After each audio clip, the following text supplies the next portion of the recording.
Mister எழில், நீங்க அஞ்சலியை தத்தெடுத்து வளர்த்த ஃபாதர்கிறதுனால இவங்க பொய்யான பேரண்ட்ஸ் நிரூபிக்க நீங்க டைம் வேணும்னு கேட்டுக்கிட்டதும் உடனே உங்களுக்கு ஒரு நாள் டைம் கொடுத்தேன்.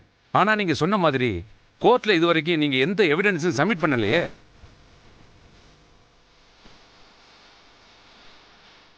ஆனா மிஸ்டர் ரவிக்குமார், அஞ்சலி அவங்க ஓன் டாட்டர்னு உறுதிப்படுத்த இந்த கோர்ட்டுக்கு தேவையான அளவுக்கு போதுமான எவிடன்ஸை சப்மிட் பண்ணியிருக்காங்க.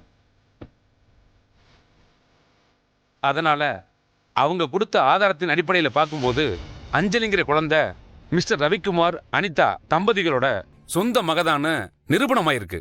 சார்,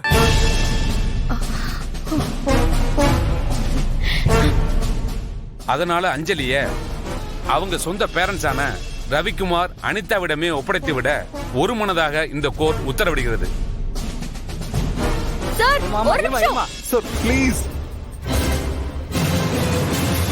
ஏமா உள்ள எல்லாம் போக கூடாது, வெளியே போமா. சார், சார்,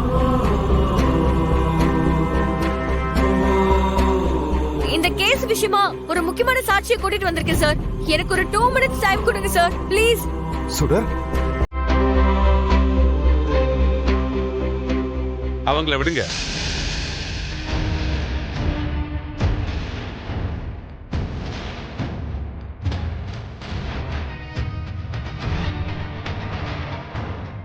வணக்கம். இத பாருமா, இந்த கேஸ் கிட்டத்தட்ட முடிய போகுது. நான் ஜட்ஜ்மெண்ட் கொடுக்க போறேன். இப்படி கடைசி நேரத்துல வந்து சாட்சி இருக்குன்னு சொன்னா என்ன அர்த்தம்?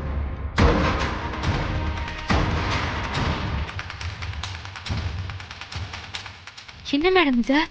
இரு சார், நான் முன்னாடியே வந்திருப்பேன். ஆனா என்னோட சாட்சியை யாரோ கடத்திட்டு போயிட்டாங்க. அவங்கள காப்பாத்தி கூட்டிட்டு வர்றதுக்கு கொஞ்சம் டைம் ஆயிடுச்சு. ப்ளீஸ் சார், இந்த கேஸோட முக்கியமான சாட்சி அவங்க தான். நீங்க அவங்கள விசாரிச்சீங்கன்னா உண்மை என்னன்னு புரிஞ்சிடும். சார் சார் ப்ளீஸ் சார், ஒரு சான்ஸ் கொடுங்க சார் ப்ளீஸ். சரி, உங்க சாட்சியை வர சொல்லுங்க. சுடர், அம்மா, உள்ள வாங்க.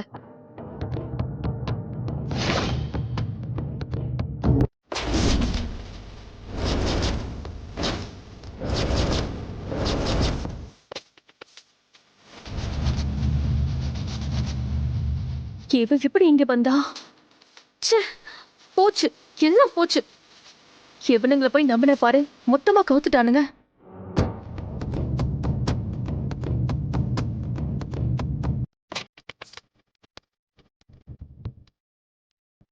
வெல்டன் சுடர், தவறான தீர்ப்பு சொல்ல இருந்த என்ன சரியான நேரத்துக்கு வந்து தடுத்து நிறுத்திட்டீங்க.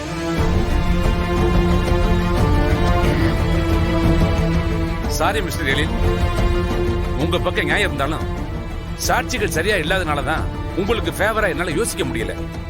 இப்ப உண்மை தெரிஞ்சு போச்சு. உங்க ஒய்ஃப் பொய்ய தோக்கடிச்சு உண்மையை நிலைநாட்டிட்டாங்க.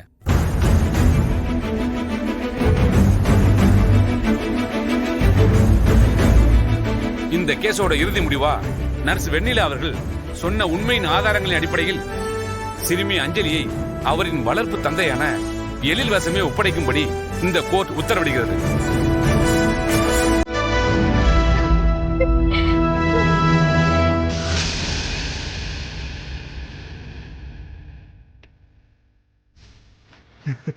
Thank you sir, thank you very much.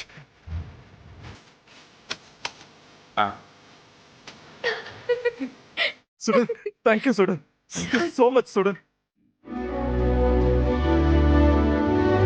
அஞ்சலி, நேத்தெல்லாம் நாங்க எவ்வளவு பயந்துட்டோம் தெரியுமா? கோர்ட் நமக்கு ஃபேவரா ஜட்ஜ்மெண்ட் கொடுக்கலனா நீ எங்களை விட்டு பிரிஞ்சு போயிடுன்னு ரொம்ப ஃபீல் பண்ணோம். ஆமா அஞ்சலி, நம்ம எல்லாரும் எப்போ ஒன்னா தானே விளையாடிட்டு இருப்போம். நேத்து ஒரு நாள் நீ எங்க கூட இல்லாதது எவ்வளவு கஷ்டமா இருந்துச்சு தெரியுமா? நேத்து உன்னை எப்படியாவது பார்க்கணும்னு முடிவு பண்ணி தான் பாட்டியை கம்பல் பண்ணி ஆசிரமத்துக்கு கூட்டிட்டு வந்தோம். உன்னை வந்து அங்க பார்த்ததுக்கு அப்புறம் தான் எங்களுக்கெல்லாம் ஹாப்பியா இருந்துச்சு தெரியுமா? ஆனாலும் நீ எங்களை விட்டு போயிடுவேன்னு ரொம்ப பயமும் இருந்தது. நல்ல வேலை அப்படி எதுவும் நடக்கல. கோர்ட்ல ஜட்ஜு நமக்கு ஃபேவரா ஜட்ஜ்மெண்ட் கொடுத்துட்டாரு. இனிமே நாம எப்பவும் போல ஜாலியா இருக்கலாம். காவியாக்கா, நான் உங்ககிட்ட ஒண்ணு கேட்கவா? கேள் அஞ்சலி. நீ சொன்ன மாதிரி உண்மையான அம்மா அப்பா இந்து அம்மாவும் டாடியும் கிடையாதா? நான் வேற யாரோ ஒருத்தவங்களோட குழந்தையா? இந்த வீட்டுக்கு ஹோம்ல இருந்து தான் கூட்டிட்டு வந்தாங்களா? அப்படிலாம் எதுவும் இல்ல அஞ்சலி. நீ அந்த மாதிரிலாம் எதுவும் யோசிக்காத. அப்புறம் ஏன் சுடரம்மாவும் டாடியும் அங்க வந்தவங்க கிட்ட அஞ்சலி எங்க போனதான்னு ஸ்ட்ராங்கா சொல்லல? இங்க பாரு அஞ்சலி, திடீர்னு யாரோ 2 பேர் வீட்டுக்கு வந்து அஞ்சலி எங்க போனதான்னு சொல்றப்போ யாருக்கா இருந்தாலும் பதட்டம் வரதானே செய்யும். அதனாலதான் டாடியும் சுடரும் அவங்க கிட்ட ஸ்ட்ராங்கா பேச முடியல. நீ அதையெல்லாம் திங்க் பண்ணாத. நீ எப்பவும் எங்களோட குட்டி தங்கச்சி தான். அதான் கோர்ட்லயே ஜட்ஜ்மெண்ட் கொடுத்தாச்சுல, அப்புறம் என்ன? இல்ல, நீங்க எல்லாரும் சும்மா போய் சொல்றீங்க. எங்க அம்மா வேற யாரோ தான், எனக்கு தெரியும். அப்படிலாம் இல்ல அஞ்சலி, நாங்க தான் சொல்றோம்ல. ஏன் நீ நம்ப மாட்டேங்கிற? நம்ம 4 பேருக்குமே ஒரே அம்மா தான். முன்னாடி இந்து அம்மா, இப்ப சுடர் அம்மா. ஓகேவா? நாங்க சொல்றத நீ நம்ப மாட்டல்ல? சரி பரவாயில்ல, இப்ப நான் சொல்ற மாதிரி அப்படியே செய். உன் அம்மா யாருன்னு நீயே தெரிஞ்சுக்கலாம். என்ன தெரியும்? உன் 2 கண்ணையும் நல்லா இருக்க மூடிக்கிட்டு நீயே சாமி கிட்ட உன் அம்மாவை காட்ட சொல்லி வேண்டிக்கோ.